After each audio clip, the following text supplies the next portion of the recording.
Next up, we've got Richard coming in. He's a.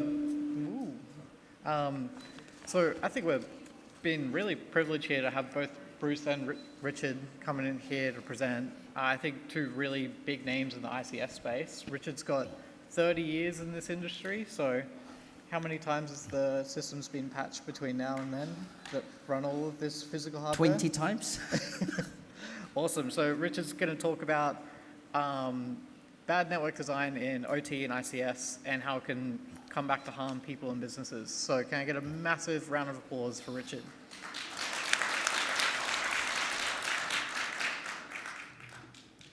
All right, hello and welcome AUSCERT. I'm so excited. This is my very first AUSCERT ever, and good to see people in the room. I am a little bit petrified after seeing Bruce's presentation before. There was so much details in there that I had no idea what it was about. But the good thing is I learned that we both work in Mount Isa, which is like, good on you, brother. All right, here we go. So my presentation is about OT and ICS and IT in the mining industry. This is my first-hand experience of what we went through. Forgive me for doing this job, but I think it's important for speakers to not just know what I do as a job now, but to learn the history and how I got in the first place. There in the blue is where I'm presenting to the business, so I'm actually quite good at presenting to the board. However, I hate doing that job. When I'm wearing high vis, it is my happy place. I love being in the data center, crawling into data center tunnels, high buildings, working in the mine, and so on. So when I'm not doing that, this is the beginning. So my first job in the IT world was working in the IT department in the Commonwealth Bank. After working around in industry in my mid-20s, I decided I'll quit the job, start a new business, did IT work, and just kept going on from there. Today, most of the work that we do involves critical network for the federal government, so several agencies. And through that work as well, more than 50% of our job is doing IT and cyber delivery work for two of the large telcos in the country. Certification with ISACA. I'm also the chair of the ASA Cloud branch, so to some of the members, welcome. Don't forget, we have nice webinars. Come and have a listen. Early last year, ASD trained 30 educators around the country on Essential 8, so I'm one of those, one of the 30. And also, I recently did my IRAP course. I set the exam and I passed it. Woohoo! So I did that one. So that was good.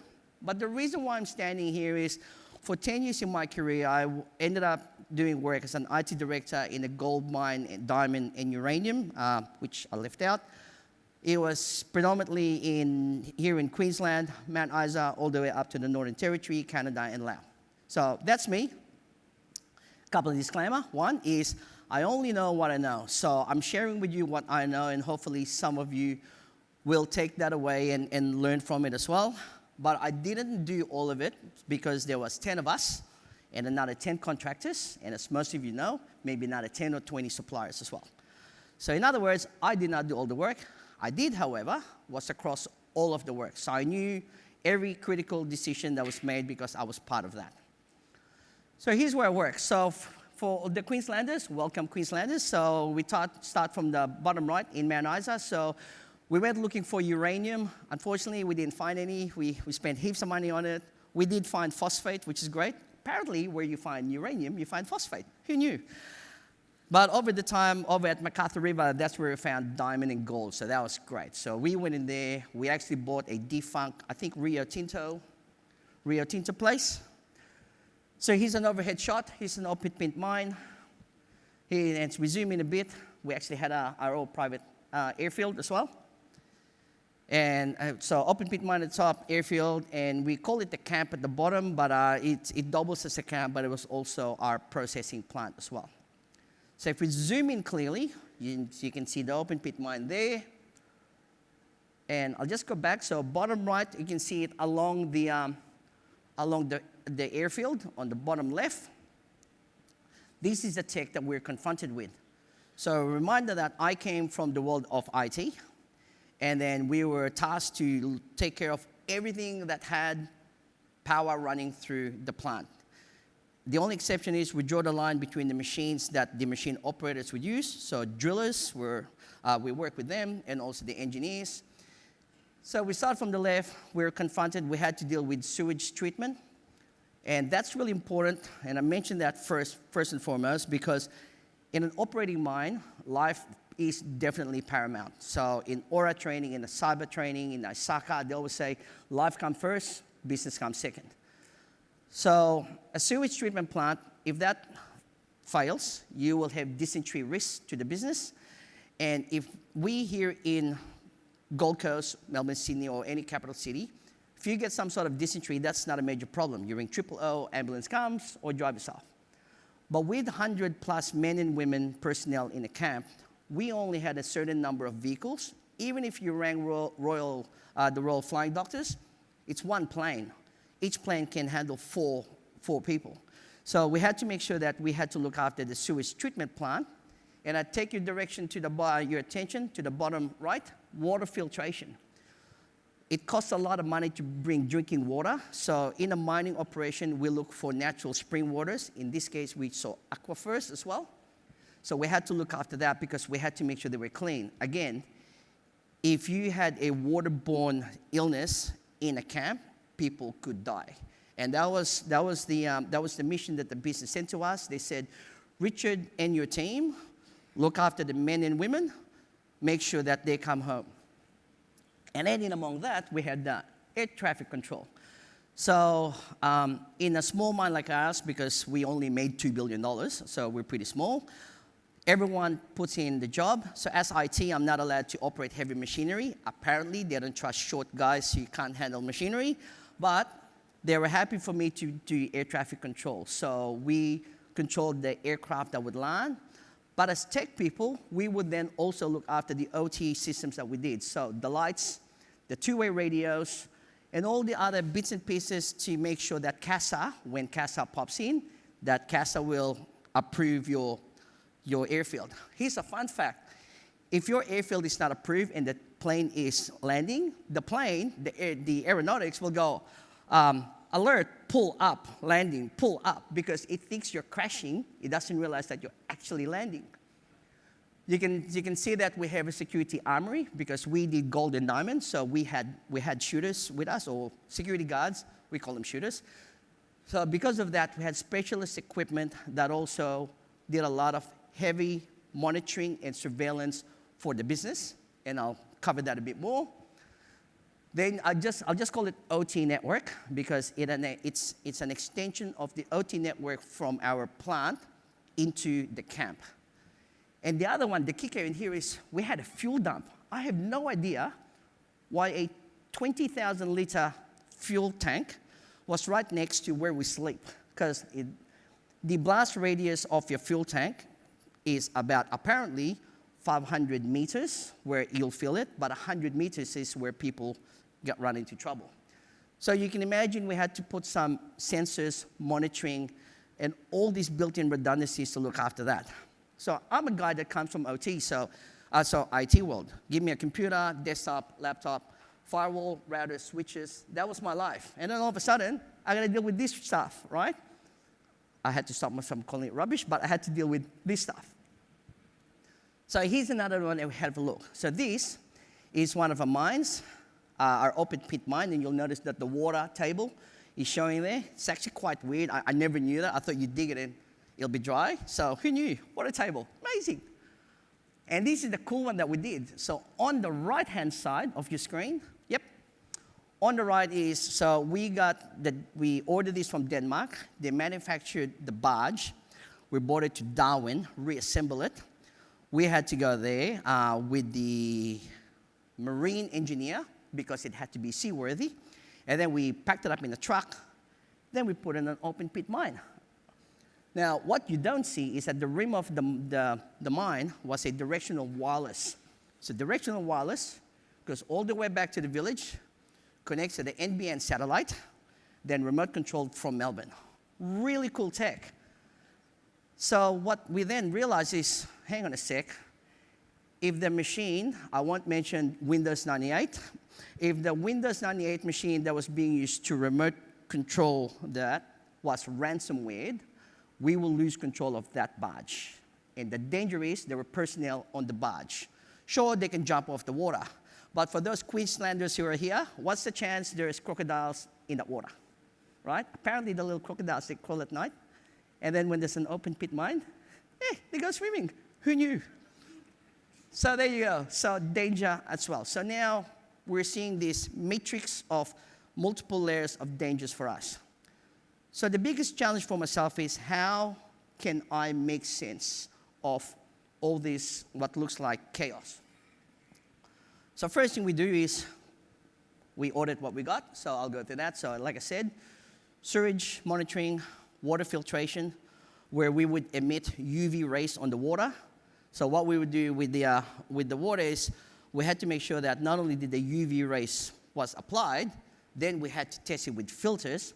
Then the filters had to be happy. Then we had to do it twice just to make sure that I can drink the water. Then we had, for the OT people, we had Tantronics perimeter gate. So our mine was roughly about 30 square kilometers, which is huge. And eventually, the mines, eventually they fail. Then we had the floating barge controls, which I shared with you. So that was quite easy to understand. Then we had the runway sensors and so on. So the runway sensors, we had sensors that would check the humidity and the moisture of the runway. But the problem with that is we still didn't trust the tech. So someone, including myself, whenever we had a fixed-wing aircraft that was landing, we would jump on a Land Cruiser and go up and down the runway just to make sure we don't get bogged. The same goes when a helicopter comes, we do that. So although we had a lot of this tech to protect and monitor things, we still had to make sure that someone still checked that because lives were at stake. So you can see there's a pattern in here. We can trust the tech up to a point, but if it directly affects the human health, then a human being must verify and check it. Then we had the weather stations because we need to know the weather. You'd be surprised on how much cyclones comes in the middle of Australia. I was shocked.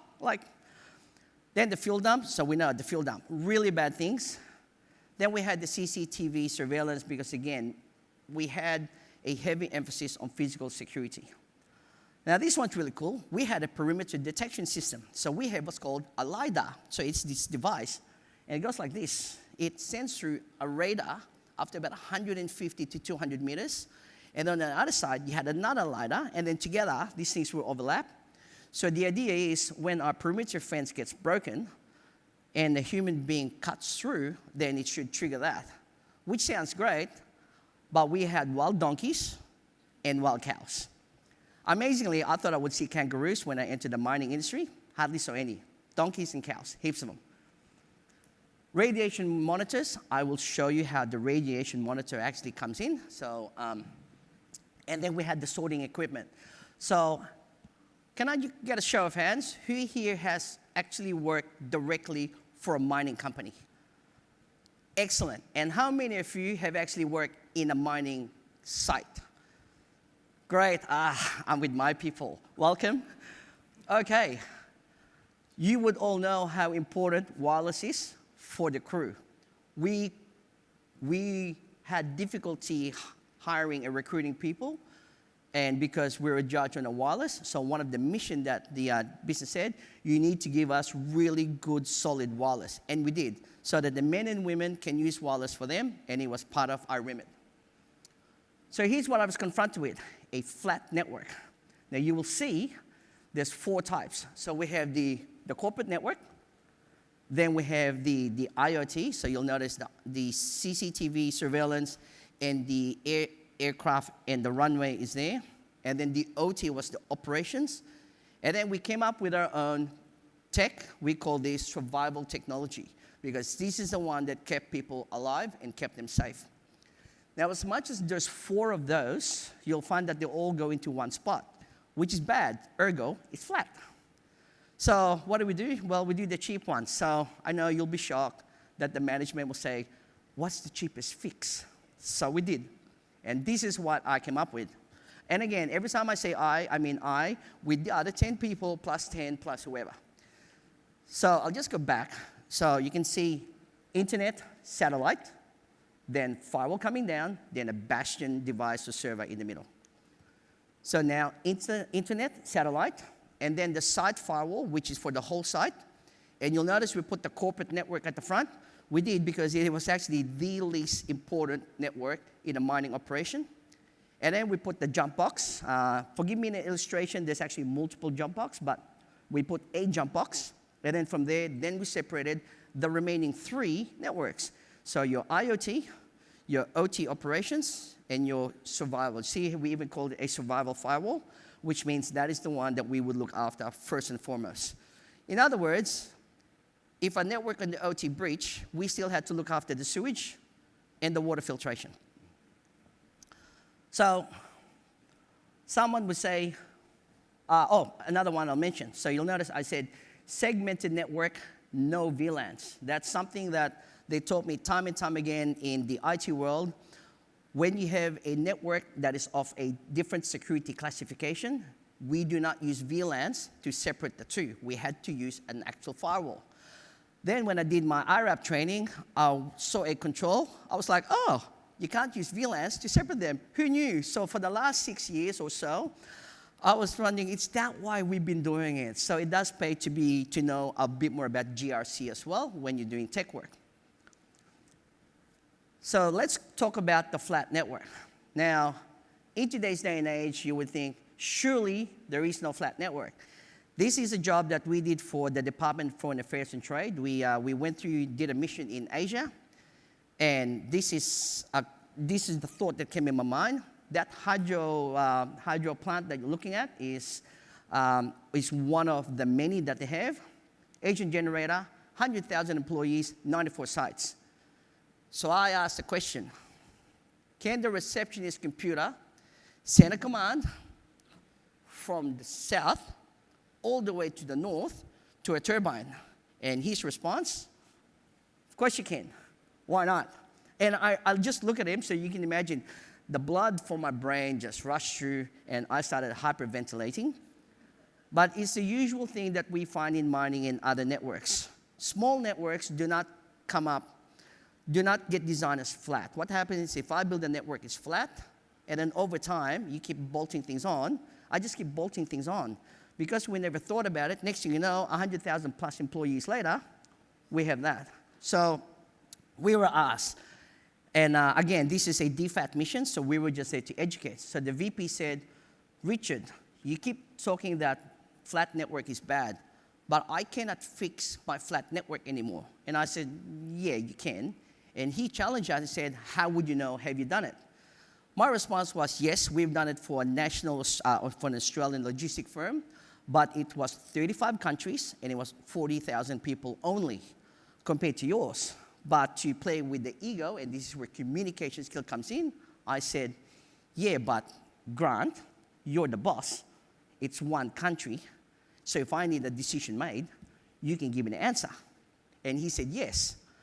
Now, for many of us here in the room who's done a project or the project sponsor, one of the biggest challenges you have is getting the right answer from the right people, because management, they're either scared of something or they don't want to touch it. So again, flat networks see it all the time. Amazing. It's the older the business, the more you're going to find this legacy that still exists in there. So as a result of working in mining, I and my team, we were forced to learn about ICS and OT. So forgive me for simplifying that, but some people in here are new to this. So basically, we have the human machine interface, so the HMI, and then at the same time, we have the diagnostics and maintenance system in there, and then we have the controller. But every time I think of the HMI, you know what I imagine? Homer Simpson sitting in his console, pressing the buttons, because that is a HMI. And a HMI, like I said, it can be a computer, it could be a dashboard that you think, or it could actually be just one switch that you pull down, because it is a human interface. Then you have the controller, then you have the actuator that actually does the switch. Then you have the sensors that monitors what's going on, and then you have the bit that happens. So pretty straightforward. Human, control, switch, action. As we did that, then we started looking, well, how do we attack this? So we started listing all the parts that makes up the ICS infrastructure, and this is what we came up with, or rather what RMIT cybersecurity research came up with. So I borrowed that from them because it was pretty much the thought that we had. So you have your config server, your historian server, data acquisition, and so on. And then you can see you've got the attacks. So you have the protocol attack from the left, and then you have the remote service attack, then you have a HMI. The part that I don't like the industrial wireless. Kills me. Why do you need to use wireless in this day and age? Well, because we have tech that was developed in the 80s and early 90s, and it costs too much money to keep it in there, so therefore it's still there. But when you go into some of those more secure environments, then it does matter. So I'm trained by defense here on how to protect things, because for those in the room, so ASIO has what's called a SCEC, SCEC, a Security Construction Equipment Committee. So the SCEC people will tell you how to physically protect something. And I asked them about the wireless. They said, oh, it's easy. We look in a room, we put a little mesh, and we create a little Faraday cage. I went, sure, that's a small room. What about if it's a big room like this? And they just looked at me like, I'm the silly guy. It's like, well, you want it done, that's how you'll do it. So then we'll look at the attacks. I have 9-ish minutes, so we'll look at the physical attacks. What's the first one we'll look at? So like I said, we had guards, or we call them shooters. We had multiple gates, and so on. And then we added more layers and layers to the point where there was one room with multiple locks and a safe with 2 people and all the controls, and the surveillance of that room went all back to head office. If I was an insider threat, we can breach all those, but that was the first thing that we did, so we had to make sure that we separated what people knew, because the threat, the physical threat, or the insider's threat on your physical network will directly affect your OT network as well. The next one, more likely attack, was the network infrastructure attacks. But what we did notice as well is what we call attack can also be a misconfiguration. I mean, who would ever make a mistake setting up a network device? That would never happen. Yeah, it's happened, because I've done it. I've been caned for it. I learned, but that is one of the key things. And as Bruce alluded earlier, guess what can stop those stuff-ups? A change management control. Who knew? 3 people to review something can actually stop things from getting set up incorrectly. Then we had the malware attacks. We were a little bit weirded out by the malware attacks, but we're thinking, how can you get into malware attacks? Until you saw the flat network, and even when you segmented it, it still happens. Then you have the attack on the network device.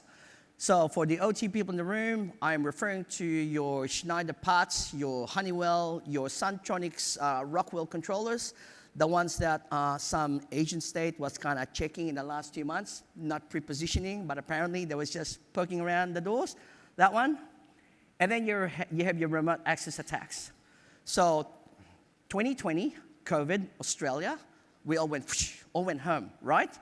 And all of this network that were meant to be air-gapped, they were still operating. So we turned to the business like, how are you operating that?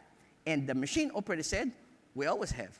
We're going, but it's meant to be air-gapped. And they said, I don't know what that means. All I know is I can't work from the office, so I'm at home, so I'm operating the machine, nick off. Okay, but we're going to have a chat after COVID. The other one that we're first to learn was this. So this is, thank you from my friends from Thales. You look at the bottom is the most important to that, which is the actual operations of the machine. So that's the one, and here are the attacks that we found. So maintenance operator not trains, APIs are bad, default passwords, and so on. And then the next level up in level 2 are the SCADAs, and they're the, so that is the ICS equipment in there, and so we had a look and see what was going on. So I take your attention to the USB thumb drive infected. I mean, who would bring an infected USB in a virus and put it in an Iranian nuclear centrifuge thing? I mean, that will never happen, right? Well, it turns out because that happens, then we had to factor it in. How do we lock down the USB ports? And in some cases, because we couldn't use agents or machine blocking on those machines, it literally was a matter of putting super glue in the USB ports to stop them getting in. Okay. Then we got the next level up, which is, we call it level 3, the factory level, but really that's sort of the administrative part layer on the OT side that controls the layers beneath it. And then you'll notice at the top, again, level 4 is the enterprise or the corporate network. It is actually the least important network when it comes in a heavy industry setup. I was literally told by the business, we don't care about email browsing and file share, we care about everything else beneath that. So that was the direction that was given, and that's what we followed. All right, so this is thank you from my friends from Dragos. So not a plug, but again, we were learning on the job. You'll find that there's too many times where we'll end up in a situation where we only knew what we knew, so we had to quickly run, and Dragos came to rescue and said us, here's a list of what we did. So we applied what they showed us, and here it is. First and foremost, understand the normal. So like similar to know your customer, know your systems.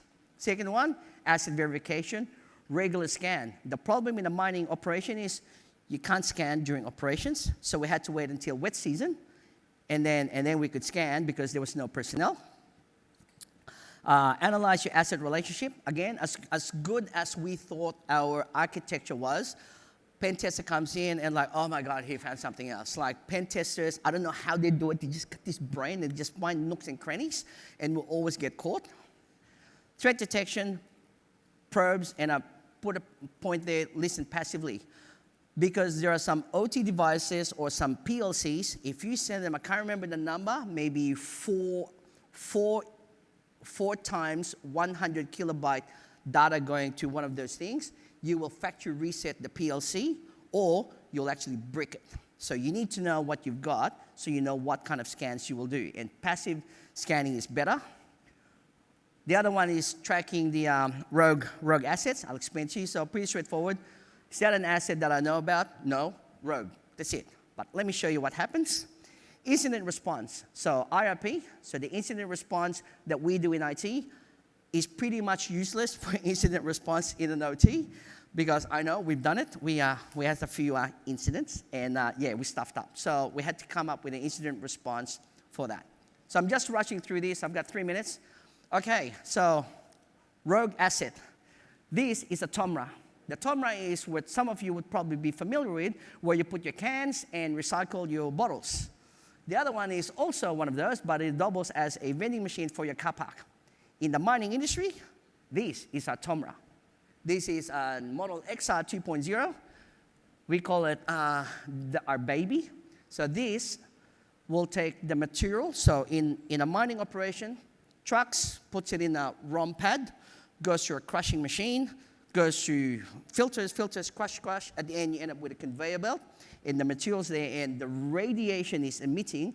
It picks up the way that things respond, and then it will take the diamonds or the gold.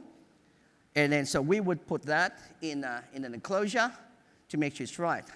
Now the thing is, that sounds fine and dandy, until one day we decide to spend money on a Telstra 4G tower. So we went up to Telstra and said, how much for the tower? They said, $1 million. I went, okay, I can't afford $1 million. How much a lease? Well, $330,000 in a 3-year contract. That's $1 million. And he just goes, anyway, do you want it or not? So we got one. So we got that and it's great. Next thing you know, we, the TOMRA, started doing weird things. When I mean weird, it didn't stop, but there were extra lights and extra beeps, and we had no idea what was going on. So we did a rainbow scan. If anyone doesn't know how to do the wireless, we found out that the TOMRA was talking to the 4G. So we opened it all up. There was a 4G antenna with a SIM because the vendor put it in there a couple of years ago because they wanted it to be able to monitor the thing. So now we have unknown data that's coming through. In mining operation, we can approximate how much material you get based on the volume you bring in. For example, 1 ton of material will give you about 1.4 gram of platinum. So, would a criminal know how much we've got based on that volume? Absolutely. So we had to make sure that we looked after that, but rogue assets can actually have a direct impact for you. So I'll breeze through the best technical practices. I'll just run them through. So implementation, read them. I'll put it up so you can take a photo. but generally, what we're after is the 3 types of VGOT, which is what I've covered. But the last one, which I highlight, we segment the critical systems from the rest of the OT network because we're focusing back to life. Again, working in the mine with the men and women that's there, we always want to come home safe. So I'm finished on that one. And if you like some of these stories, I did another one in a podcast that was about the finance industry on how to get locked. So link in with me if you're interested. And if you want to listen to some funny stories on what happens as well in tech world, it's all there. And thank you.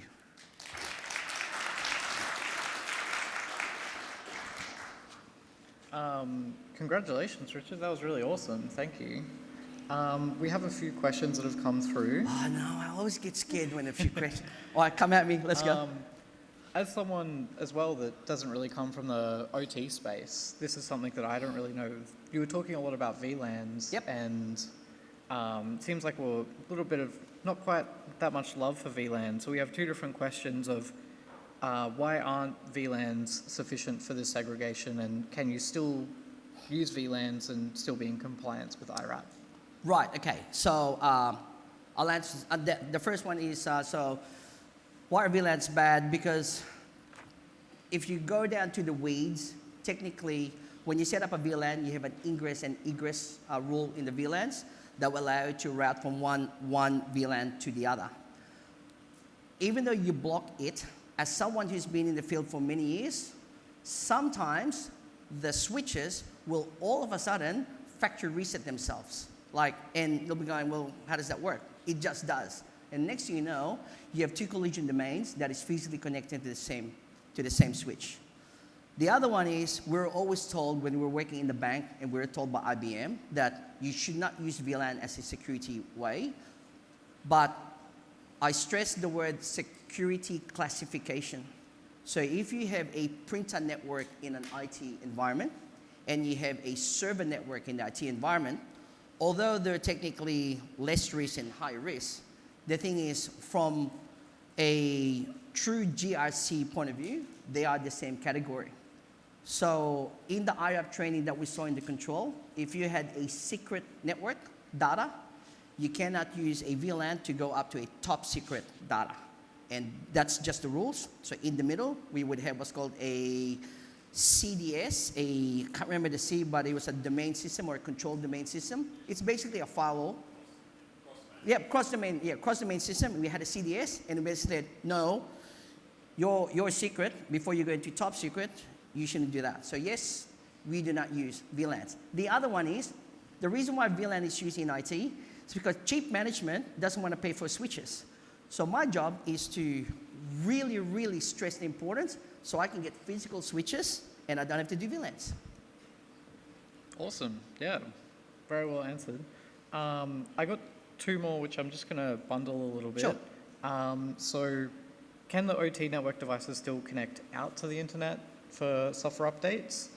And just in general, how does vulnerability management still apply to OT? Right.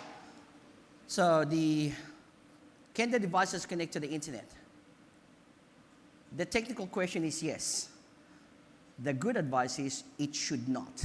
You should control when you update your devices. I don't know if someone have ever installed a patch on your iPhone, your Android, or on your computer and it broke. We could not afford the disruption of an unknown patch that would automatically introduce itself. So we approach patching in a change management process. We would literally go version 1.08, let's push it through in a test machine. If it failed, then we don't do it. And then only once we know everything's right, change management comes in, then yes, we patch. What was the other one, the other question? How does vulnerability management apply to OT? Right. How does vulnerability management apply? Many OT devices, let's talk about a Rockwell chipset. They were built 5 years ago. No one patches them because no one knows what's going on. The reason why printers are VLAN out of a corporate network is because no one patches the printer. I'm sure some of you have heard that you can hack a printer, put a malware, and then use it to attack the network. Same thing. We, the only way you will know what is at risk is you have to do vulnerability scanning. But I stress that in an OT environment, you should scan when you're allowed to. And that's really a major thing because something can break. I'll give an example. A scan was made in a prison. And when they scan, remember I mentioned that when you send too many data, it would factory reset the device? Well, this device was fell open that controls gates. Do you think it's bad that a gate in a prison opens? Yes, that happened. So vulnerability scanning absolutely needs to be done. Damn. So we got one more that's just popped in from a Mr. Bruce Large. Ah, this guy, okay. The private 4G tower was very interesting. Yep. Would Telstra let you know what was connected? We wanted to know if we could get telemetry on the Telstra device. The answer was no, you couldn't. But because we spent $1 million, Telstra said we can, let us know where you are and we'll give you the data. So we couldn't touch it, but they were happy to help us. But in the end, we used our rainbow tables to find that that device was talking anyway. I think we had a... So you found this thing in one of your assets, right? Yep. Did you implement the process after that to go and look for such devices? Like, did you actually own and operate that piece of equipment Yep. on your network? Yep. The black box stuff. Well, what we highlighted was the vendor, to their credit, wanted to make life easier and give all these features. The problem for us is, no, we don't want the feature. Don't touch our stuff, right? That's the rule. What we did learn is we then went and we literally opened every panel that we can find in the plant. And yes, we found more gear. In fact, we found a $50 D-Link router, a model DI504 that you can buy from Officeworks. It was connected to one of our flow sort. And then again, the flow sort was checking in to mothership somewhere in South Africa, which was the supplier. But we found that, and so we cut him off. Awesome. Thank you so much. So, excellent. Like Bruce, I'll be around for beers. Find me in a blue shirt and ask Perfect. me any questions.